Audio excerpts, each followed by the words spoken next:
नहमदुहु व नसल्ली अला रसूलिहिल करीम अम्मा बाद अऊज़ु बिल्लाहि मिनश शैतानिर रजीम बिस्मिल्लाहिर रहमानिर रहीम रब्बि इश्रह ली सदरी व यस्सिर ली अमरी वहलुल उक़दतम मिन लिसानी यफ़क़हू क़ौली। अस्सलामु अलैकुम व रहमतुल्लाहि व बरकातुहू। सिरात मुस्तक़ीम में आप सबको खुशामदीद। पिछले सबक में हम हज़रत शुएब अलैहिस्सलाम के वाक़े के बारे में पढ़ रहे थे, जहाँ पे उन काफ़िर सरदारों ने अपनी कौम से कहा कि अगर तुमने शुएब की पैरवी की तो तुम नुकसान उठाने वाले हो जाओगे। ये तब उन्होंने कहा कि जब हज़रत शुएब अलैहिस्सलाम ने उन लोगों को अल्लाह ताला की तरफ बुलाया, अल्लाह ताला का हुक्म दिया कि नाप तोल में कमी ना करो और आपस में लेन देन के जो मामलात हैं उन्हें एहसन तरीके से सर अंजाम दो। फिर अल्लाह ताला ने उनकी सरकशी के अंजाम में उन्हें एक ख़तरनाक ज़लज़ले में घेर दिया। वो अपने घरों में औंधे पड़े रह गए। जिन लोगों ने हज़रत शुएब अलैहिस्सलाम को झुटलाया था, इनकी हालत ये हो गई थी कि गोया वो वहाँ कभी आबाद ही ना थे। अल्लाह ताला फरमाते हैं कि जिन्होंने हज़रत शुएब अलैहिस्सलाम को झुटलाया था बिलाखिर वही घाटे में रहे। फिर अल्लाह ताला फरमाते हैं कि शुएब ने ये कहते हुए वहाँ से चला गया कि ए मेरी कौम, मैंने तुम्हें तुम्हारे परवरदिगार का पैगाम पहुँचा दिया था और मुमकिन हद तक मैं तुम्हारी खैर ख्वाही भी करता रहा, तो अब मैं ऐसे लोगों पर कैसे अफसोस करूँ जो इनकार ही करते रहे। फिर अल्लाह ताला फरमाते हैं कि हमने जब भी किसी बस्ती में कोई नबी भेजा तो वहाँ के रहने वालों को सख्ती और तकलीफ़ में मुब्तला करके उन्हें आजमाया ताकि वो आजिज़ी की रवश इख्तियार करें। फिर अल्लाह ताला फरमाते हैं कि फिर हमने इनकी बदहाली को खुशहाली में बदल दिया, यहाँ तक कि वो खूब फले फूले और कहने लगे कि अच्छे और बुरे दिन तो हमारे आबा व अजदाद पर भी आते रहे। फिर यकदम हमने इन्हें पकड़ लिया और इन्हें ख़बर तक ना हुई। हमारा आज का सबक आयत नंबर 96 से लेकर आयत नंबर 100 तक है। तो आज का सबक शुरू करते हैं। बिस्मिल्लाहिर्रहमानिर्रहीम।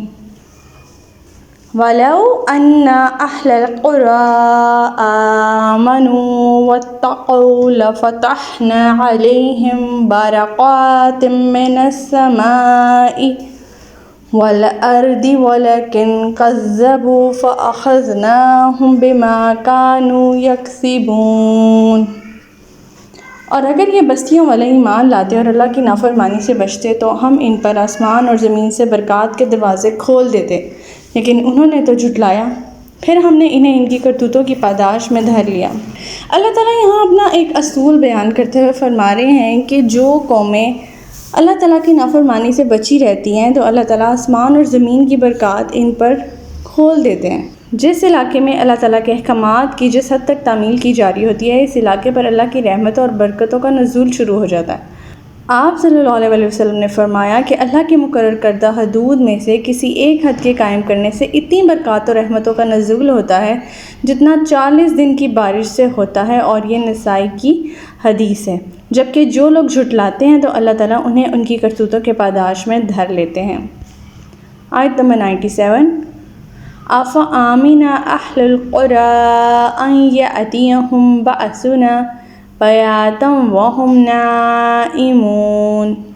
क्या ये बस्तियों वाले इस बात से निडर हो गए हैं कि रात के वक्त इन पर हमारा अज़ाब आ जाए और वो सोए हुए हों। आयत नंबर 98। आव आमिना अहलुल क़ुरा अन यअतियहुम बअसुना दुहम वहुम यलअबून। या वो इस बात से निडर हो गए हैं कि चाश के वक्त इन पर हमारा अज़ाब आए और वो खेल रहे हों।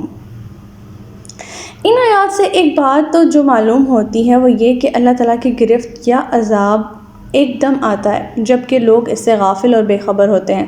ख्वाह ये अज़ाब के दिन जिस वक्त भी आए, उस वक्त आए कि जब लोग सो रहे हों, या उस वक्त आए जब लोग अपने कारोबार या काम काज या खेल में मशगूल हों।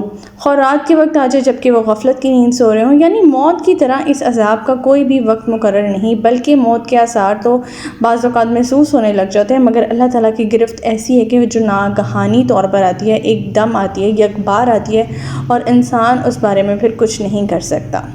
अल्लाह ताला यहाँ इन आयात में फरमा रहे हैं कि क्या वो इस बात से निडर हो गए हैं कि जिस वक्त भी चाहे अल्लाह ताला अपना अज़ाब उन पर नाजिल कर देता है। इस बात से वो लोग निडर हो गए हैं और अपनी सरकशी पर तुले हुए हैं। आयत नंबर 99। अफ़ आमिनू मकरल्लाहि फला यअमनु मकरल्लाहि इल्लल क़ौमुल ख़ासिरून। क्या ये लोग अल्लाह की चाल से बेखौफ हो गए हैं? हालांकि अल्लाह की चाल से वही कौम बेखौफ होती है जो नुकसान उठाने वाली हो। यानी यहाँ पर अल्लाह ताला ने डिफ़ाइन कर दिया कि वो कौम, वो सरकश कौम جو اللہ تعالیٰ کے عذاب سے بے خوف ہو گئی ہوتی ہے، نہ ڈر ہو گئی ہوتی ہے، اور اپنی سرکشی میں بہت حد تک آگے چلی گئی ہوتی ہے، تو وہی قوم جو ہے وہ نقصان اٹھانے والی ہوتی ہے۔ آیت نمبر 100، اولم یہد للذین یرثون الارض من بعد اہلها ان لو نشاء اصبناہم بذنوبہم وَنَطْبَعُ عَلَىٰ قُلُوبِهِمْ فَهُمْ لَا يَسْمَعُونَ۔ جو لوگ ان بستیوں کے ہلاک ہونے کے بعد زمین کے وارث ہوئے، کیا انہیں یہ رہنمائی نہیں ملی کہ اگر ہم چاہیں تو ان کے گناہوں کے بدلے ان پر بھی مصیبت ڈال سکتے ہیں اور ان کے دلوں پر مہر بھی لگا سکتے ہیں کہ وہ سن ہی نہ سکیں۔ اللہ تعالیٰ فرما رہے ہیں پچھلی قوموں کی مثالیں دیتے ہوئے، جب ہم لوگوں نے قوم عاد کا واقعہ پڑھا، قوم سمود کا پڑھا، حضرت شعیب علیہ السلام کی قوم کا واقعہ پڑھا، حضرت لوط علیہ السلام کی قوم کا واقعہ پڑھا، ان سب اقوام کے واقعات بتانے کا مقصد اللہ تعالیٰ کا یہ ہے کہ ہم عبرت حاصل کریں۔ یہ بات خوب سمجھ لیں کہ جن جرائم کی پاداش میں پہلی یہ قومیں ہلاک کی گئی ہیں، کیا ہم تو نہیں وہ جرم کر رہے؟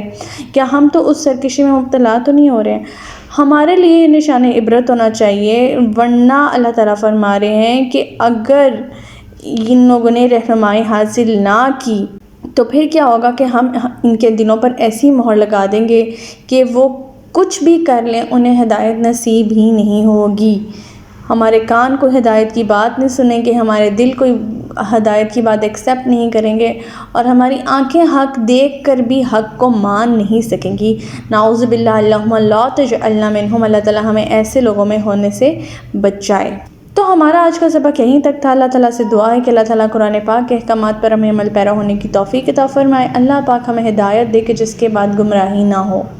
ربنا لا تزغ قلوبنا بعد إذ هديتنا وهب لنا من لدنك رحمة إنك أنت الوهاب۔